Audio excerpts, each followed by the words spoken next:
গতকাল বিকাশ ভবনের সামনে দুরকম ঘটনা আমরা দেখলাম। একদিকে পুলিশ প্রচন্ড সাহসে উত্তাল, অন্যদিকে কোথাও গিয়ে তারা যেন ভিজে বেড়ালের মতো চুপসে এক কোণে দাঁড়িয়ে রয়েছে। বিকাশ ভবনে কোনো শিক্ষকের পা ভেঙেছে, কারোর মাথা ফেটেছে, গল গল করে রক্ত বের হচ্ছে। এই কাজগুলো কারা করেছে রাজ্যের পুলিশ। কেন? কারণ তাদের অনেক দায়িত্ব, তারা অনেক ধৈর্যের পরীক্ষা দিয়েছে। বিকাশ ভবনে যারা আটকে রয়েছে তাদের বের করতে হবে ইত্যাদি। কিন্তু সকালের দৃশ্যটা একটু অন্যরকম ছিল। সেখানে আমরা দেখি বিধাননগর পৌর নিগমের চেয়ারম্যান সব্যসাচী দত্ত হুড়মুড় করে আন্দোলনের মধ্যে ঢুকে পড়লেন। এবার আন্দোলনকারীরা দেখছে মমতা বন্দ্যোপাধ্যায় তো আসছেন না, শিক্ষামন্ত্রী আসছেন না, তো যে এসেছে অন্তত তাকে ঘিরেই কিন্তু বিক্ষোভটা শুরু করা যাক, যদি মমতা মহির কানে কিছু পৌঁছায়। কারণ তিনি তো একেবারে চোখে পট্টি বেঁধে কানে আঙুল গুজে বসে আছেন। স্বাভাবিকভাবেই তাকে ঘিরে কিন্তু আন্দোলনটা শুরু হয়ে যায়। সেখানে এক পর্যায়ে দেখা যায় সব্যসাচী দত্তের উদ্দেশ্যে প্রকাশ্যে স্লোগান দেওয়া হয়, চোর চোর। তার গাড়ির সামনে শুয়ে পড়ে প্রতিবাদ জানানো হয়। সেক্ষেত্রে তিনি সাংবাদিকদের বলেন, আমি আমার নিজের কাজে এসেছিলাম, ওরা আবেগ প্রণোদিত হয়ে কাজটি করছে, মুখ্যমন্ত্রী রিভিউ পিটিশন করেছে, ওদের ব্যাপারে আমি কিছু জানি না, ওরা জানে না আসলে কার সামনে বিক্ষোভ করবে, কার সামনে বিক্ষোভ দেখাবে, সেই জন্য কাজটি করছে। ব্যাস এই ছিল জাস্ট ফার্স্ট ফেজ। এরপরই কিন্তু শুরু হয় আসল খেলা, সেকেন্ড ফেজ, যেখানে আমরা দেখি কোথাও গিয়ে সেই আরজি করের ঘটনাটাকে মনে করিয়ে দেয়। সেক্ষেত্রে এখানেও এই শিক্ষকদের আন্দোলনের মধ্যেও আরজি করের মতো কোথাও গিয়ে যেন বহিরাগতদের অনুপ্রবেশ ঘটলো। কিন্তু পুলিশ সেখানেও টুটো জগন্নাথের মতো দেখছিল, এখানেও টুটো জগন্নাথের মতো একেবারে দাঁড়িয়ে রইল। এক্ষেত্রে আমার একটা সাধারণ প্রশ্ন, আন্দোলনকারীরা কারা? তারা তো শিক্ষক শিক্ষিকা, তাদের আন্দোলনের মধ্যে বাইরের কেউ এসে হামলা করবে এবং তাও আবার পুলিশের সামনে, এটা তো ঠিক মেনে নেওয়া যায় না। দেখুন, তত্ত্ব ছাড়া আমি কোনো কথা বলি না। আগে এই ভিডিওটি আপনারা ভালো করে দেখুন। আর এই বাঁধা সরাতে আমার 30 সেকেন্ড লাগবে।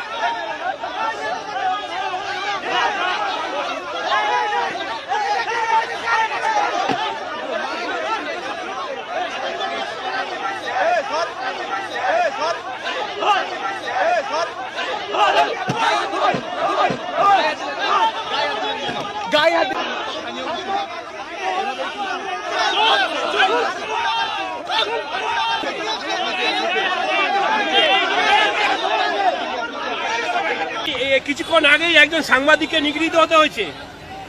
কিসের সাংবাদিক? কোথাকার সাংবাদিক? টিভি9 সাংবাদিক। টিভি9 সাংবাদিক এখানে কি করছিল?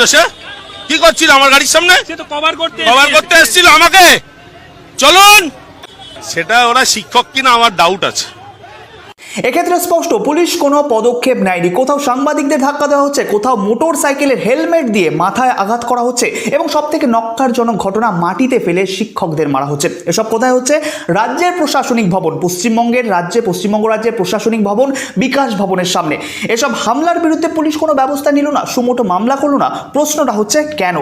সেক্ষেত্রে সব্যসাচী দত্তের অনুরাগী বলেই কি তারা ছাড় পেয়ে গেল? পুলিশ কি তাদের গায়ে টাচ করার সাহস পেল না? ওরা শিক্ষক সাংবাদিকদের বেধড়ক হেনস্থা করলো, পেটালো, একেবারে নিচে ফেলে মারলো। সেক্ষেত্রে পুলিশ সেখানে শুধু নীরব দর্শকের ভূমিকাই কিন্তু পালন করে গেল। কিন্তু উল্টে আমরা দেখলাম যে শিক্ষকরা মার খেলো, আজ তারাই কাঠগড়ায়। তাদের বিরুদ্ধে বিধাননগর পুলিশের পক্ষ থেকে স্বতঃপ্রণোদিত সুমোটো মামলা করা হয়।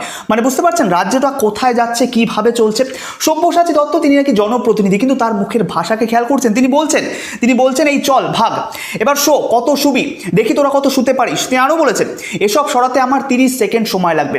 এগুলো কি জনপ্রতিনিধির কথা, জনপ্রতিনিধির ভাষা? এক্ষেত্রে তিনি কিন্তু ওপেন থ্রেট করছে, প্রকাশ্যে থ্রেট করছে, এবং তাও পুলিশের সামনে। এক্ষেত্রে আমাদের মাননীয় সর্বেসর্বার কোনো বয়ান কিন্তু এখনো সামনে আসেনি। একটা প্রশ্ন করতে খুব ইচ্ছে করে, জানেন, তিনি তো একদিকে পুলিশ মন্ত্রী, পুলিশ বিকাশ ভবনের সামনে যেভাবে শিক্ষকদের ওপর হালকা পিটিয়েছে, যার জন্য তারা রীতিমতো হাসপাতালে গিয়েছে, কারোর পা ভেঙেছে, কারোর মাথা ফেটেছে, এইসব কাণ্ডের সাথে যারা সামিল ছিল সেই সব পুলিশদের কারা নির্দেশ দিয়েছিল? না, আমার এই ছোট মাথায় হয়তো বিষয়টি সামনে আসবে না, তবে যেটুকু জানি সেটি হচ্ছে পুলিশেরও নির্দিষ্ট কিছু প্রোটোকল আছে, তারাও কিন্তু আইনের ঊর্ধ্বে নয়, এবং ঊর্ধ্বতন কর্তৃপক্ষের নির্দেশ ছাড়া তারা এই ধরনের পদক্ষেপ গ্রহণ করতে পারে না। সেক্ষেত্রে কারা এই নির্দেশ দিল, কি নির্দেশ এলো, কোথা থেকে নির্দেশ এলো, এই প্রশ্নটা কিন্তু করা যায়। তবে এই নিয়ে গতকাল সাংবাদিকদের মুখোমুখিতে রাজ্য পুলিশ এসডিজি দক্ষিণবঙ্গ সুপ্রতিম সরকার এবং এসডিজি জাবেদ সামিন যেভাবে বিষয়টিকে ব্যাখ্যা করেছেন তা রীতিমতো কিন্তু দেখার মতো। তারা বলছে যে চেয়ারম্যান সব্যসাচী দত্তের কোনো দোষ নেই, তিনি নির্দোষ, তার কোনো দোষ নেই, ওভাবে জনপ্রতিনিধির গাড়ি আটকানো যায় না, এটা আইনি বিরুদ্ধ। মানে খুব অবাক করার মতো বিষয়, রুল রুলিং পার্টির জনপ্রতিনিধিকে আটকানো আইন বিরুদ্ধ, কিন্তু অপোজিশনের জনপ্রতিনিধিকে আটকানো আইন সিদ্ধ। মানে সেটা আইনে রয়েছে, কিন্তু রুলিং পার্টির জনপ্রতিনিধিকে আটকানো যাবে না। মানে মনে হচ্ছে আমরা যেন সেই হীরক রানীর রাজ্যে বসবাস করছি, একজনের জন্য আইন একরকম, অন্যজনের জন্য আইন একরকম।